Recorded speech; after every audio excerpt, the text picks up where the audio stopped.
मुहावरा तो आपने सुना ही होगा।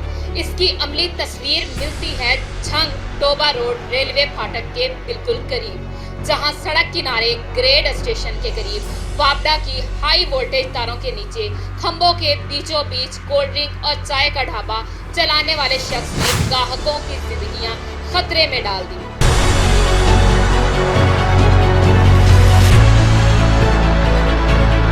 जी हाँ, इस ढाबे के मालिक ने जहां लोगों की जिंदगियां खतरे में डाल रखी हैं, वहीं एक कब्जा माफिया का किरदार भी अदा कर रहा है। मेन शाहराह के फुटपाथ और इससे मुल्हक्का सड़क पर मट्टी स्टॉक करके फरोख्त करता है, लेकिन ना तो इसके खिलाफ महकमा वापडा ने कोई कार्रवाई की है और ना ही जिलाई इंतजामिया ने। इस बारे में तफसीलात जानते हैं हमारे नुमाइंदे रियाज समी डिंगा से। जी रियाज, अपडेट कीजिएगा। जी बिल्कुल, झंग टोबा रोड पर रेलवे फाटक के करीब एक शख्स ने हाई वोल्टेज तारों के नीचे उन तारों को सपोर्ट देने वाले बिजली के खंभों में ढाबा बना रखा है। अक्सर बारिश के औकात में इसके ढाबे में अर्थ आ जाता है, जिससे मुतअद्दिद अफराद मुतासर हो चुके हैं।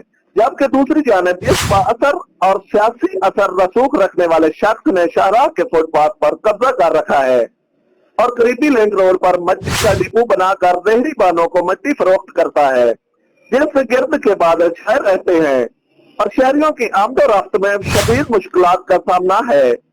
और रियाज समी, ये बताइएगा कि इस बंदे के खिलाफ जिलाई इंतजामिया या वापडा के आला अफसरान की जानिब से किसी किस्म की कार्रवाई अमल में लाई गई है? जी कमल, जराये के मुताबिक के मौसूफ का कहना है कि इसके सियासी शख्सियात और अफसरान के साथ तल्लक है और वापडा के दफातर में इसके ढाबे से मुफ्त चाय बोतल जाती है, इसलिए कोई इसका कुछ नहीं बिगाड़ सकता। जराये ने यह भी इंकशाफ किया है कि यह शख्स वापडा मुलाजमीन और चंद अफसरात की आशीर्वाद से बिजली भी चोरी करता है। अगर इसका ढाबा फौरी तौर पर खत्म ना किया गया तो किसी भी वक्त कोई बड़ा हादसा रोनमा हो सकता है। जी।